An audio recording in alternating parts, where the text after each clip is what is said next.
देखो, आज हम लोग एक बहुत इम्पोर्टेंट, इंटरेस्टिंग और इसके कंपोनेंट्स का ही एग्ज़ाम में पूछे जाते हैं कि बैटरी इग्निशन सिस्टम का कंपोनेंट्स का नाम बताओ। 4 ऑप्शन दे देगा, उसमें से एक ऑप्शन को सेलेक्ट करना होगा। तो सबसे पहले हम लोग इस स्पार्क प्लग को देखते हैं कि बैटरी इग्निशन सिस्टम का ज़रूरत क्यों पड़ा।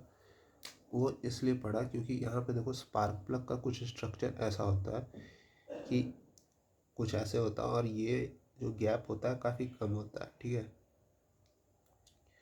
यहाँ पे जो ये जो गैप रहता है इन दोनों पॉइंट्स के बीच का, वो 1.5 से 3 mm के बीच का होता है, 1 से 1.5 mm का। और हम लोग और इस छोटे से स्पेस में अगर हमको स्पार्क जनरेट करना है, मतलब इस छोटे से स्पेस के एयर को आयोनाइज अगर करना है, तो हमको काफ़ी हाई वोल्टेज का ज़रूरत होगा, बहुत ज़्यादा, यानी 10,000 से 20,000 वोल्टेज का हमको ज़रूरत पड़ेगा। पर हम लोग क्या 10,000 वोल्टेज का बैटरी लगाते हैं गाड़ी में?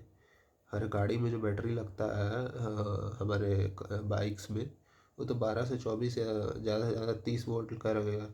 ठीक है, तो इतना हाई पोटेंशियल, इतना हाई वोल्टेज कैसे डेवलप होगा? तो इस वोल्टेज को हम लोग स्टेप अप कराते हैं, जस्ट लाइक ट्रांसफार्मर में। कुछ कुछ ट्रांसफार्मर, जस्ट लाइक ट्रांसफार्मर, यहाँ पे इस वोल्टेज को हम लोग स्टेप अप कराते हैं। अब देखो, तो इस स्टेप अप के जर्नी में जो पूरा एक सिस्टम होता है उसको बैटरी इग्निशन सिस्टम कहते हैं। अब देखो इसमें क्या होता है कि ये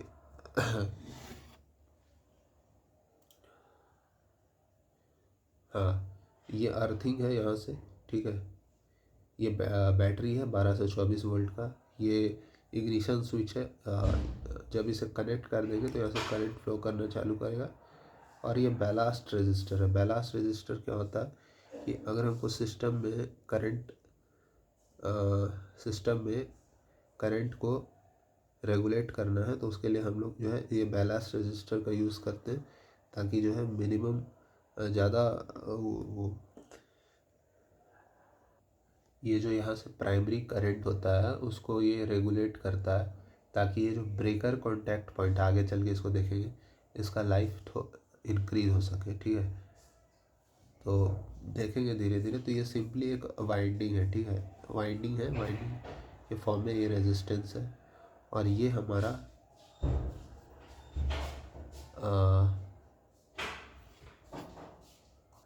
ये जो है हमारा पूरा इग्निशन कॉइल है। ये इग्निशन कॉइल बेसिकली ट्रांसफार्मर की तरह काम कर रहा है। ठीक है, जैसे ट्रांसफार्मर में हमारा इधर नंबर ऑफ टर्न्स कम रहता है, इधर नंबर ऑफ टर्न्स ज़्यादा रहता है।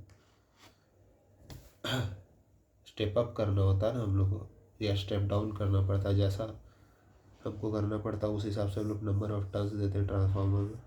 तो ये जो इग्निशन कॉइल है कुछ ट्रांसफार्मर के प्रिंसिपल पे काम कर रहा है। इधर नंबर ऑफ टर्न्स N1 है, इधर नंबर ऑफ टर्न्स N2। अब हमको क्या करना है, ये जो 10 किलो वोल्ट 12 से 24 किलो वोल्ट है, इसको स्टेप अप करना है। तो हम ये जो है इधर साइड जो है नंबर ऑफ टर्न्स ज़्यादा देंगे, तब जाके इधर साइड ज़्यादा EMF इंड्यूस होगा। ठीक है, ज़्यादा EMF क्या होता है, N d∅dt। तो EMF जो है N के प्रोपोर्शनल है, तो ये 12 से 24 वोल्ट को स्टेप अप कर देगा। अगर इधर नंबर ऑफ टर्न्स हम लोग ज़्यादा देंगे, काफ़ी ज़्यादा देना पड़ेगा। ठीक है, तो अब ये जो पार्ट है, ये देखो यहाँ पे डिस्ट्रीब्यूटर से कनेक्टेड है। अब ये डिस्ट्रीब्यूटर क्या करता है, अब तो मेरा काम हो गया 12 से 10 किलो वोल्ट से लेके 20 किलो वोल्ट का वोल्टेज जनरेट हो गया। अब इसको डिस्ट्रीब्यूट कौन करेगा, डिस्ट्रीब्यूटर करेगा। मान लो सपोज करो कि हमारे पास 4 सिलेंडर इंजन है।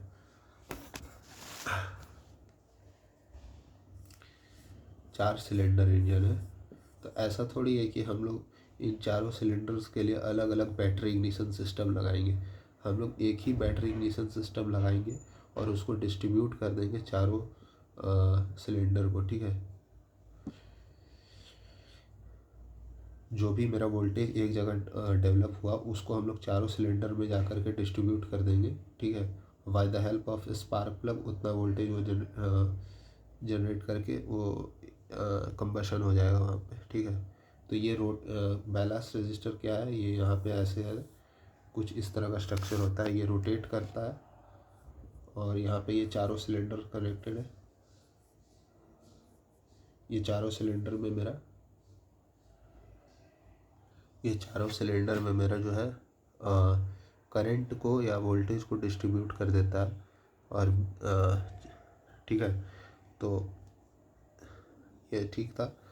और यहाँ पे स्पार्क प्लग अलग अलग सिलेंडर, जिस सिलेंडर पे जाना है उस ये यहाँ से कनेक्टेड रहता है, और उस सिलेंडर के स्पार्क प्लग में ये वोल्टेज चला जाता है।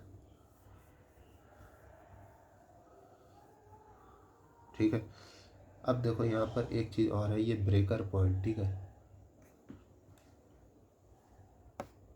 अब देखो ये ब्रेकर पॉइंट क्या होता है। जो इनिशियल स्टेट में तो ये ब्रेकर पॉइंट क्लोज रहता है, तो यहाँ से जो भी करंट आता है वो इधर से निकल के अर्थिंग के थ्रू पास हो जाता है। पर चूँकि हमको हाई वोल्टेज जनरेट करना है तो इधर से करंट तो पास नहीं होना चाहिए। ठीक है, तो उसके लिए हम लोग क्या करते हैं, इस कैम से, ये कैम लगा हुआ है यहाँ पे, कैम पता है ना,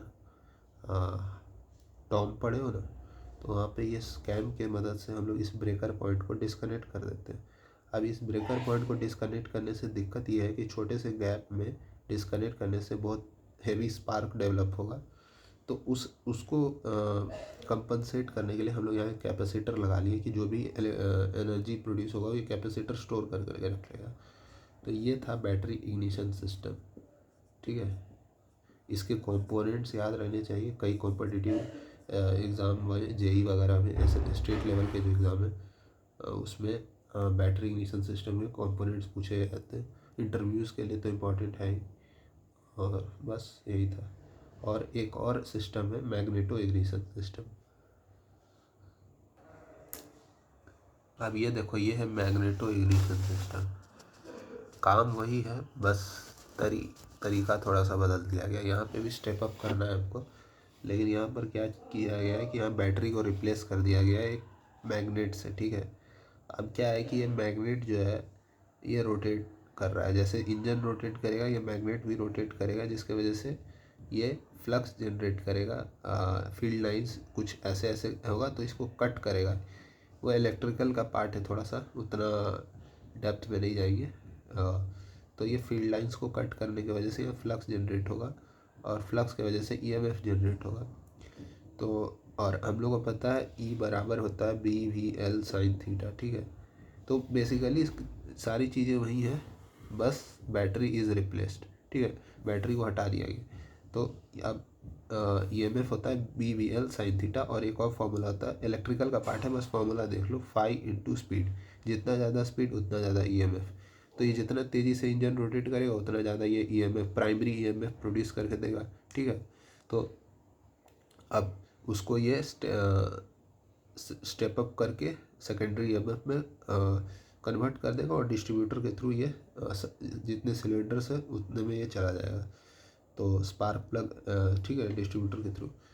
और बाकी सब चीज़ सेम है यहाँ पर। हाई स्पीड एप्लीकेशंस के लिए बहुत यूज़फुल होता है, और क्योंकि जितना ज़्यादा यहाँ स्पीड ज़्यादा होगा उतना ईएमएफ ज़्यादा होगा। ठीक है, तो जो हाई स्पीड इंजन है जैसे रेसिंग कार्स वगैरह है उसके लिए बहुत ज़्यादा सूटेड है, बेस्ट सूटेड है। पर लो स्पीड इंजन के साथ दिक्कत है यहाँ पे कि इनिशियल स्पीड जो है वो काफ़ी कम होगा, तो उसके वजह से स्टार्ट करने में इसको काफ़ी डिफ़िकल्टी का सामना करना पड़ेगा। तो उसके लिए क्या करना पड़ेगा कि लो स्पीड इंजन में हमको एक सेपरेट बैटरी लगाना पड़ जाएगा स्टार्टिंग के समय। तो इसीलिए लो स्पीड इंजन में हम लोग कभी भी ये मैग्नेटो सिस्टम यूज़ नहीं करते। हाई स्पीड इंजन्स में इसका यूज़ करते हैं ताकि हमको ज़्यादा से ज़्यादा ईएमएफ का प्राइमरी ईएमएफ मिले, और हाई स्पीड इंजन्स के लिए प्रेफरेबल है। एडवांटेज इसका है कि बैटरी में जो मेंटेनेंस होता है वो यहाँ नहीं लगेगा। ठीक है, और लेस स्पेस कंज्यूम कर रहा है। तो ये तो था मैग्नेटो इग्निशन सिस्टम और बैटरी इग्निशन सिस्टम, कैसे एक स्पार्क प्लग जो है एक बैटरी या मैग्नेट के हेल्प से इतना हाई ईएमएफ प्रोड्यूस करता है, जिसके वजह से हमारा कंबशन होता है। ठीक है, तो इतना ही।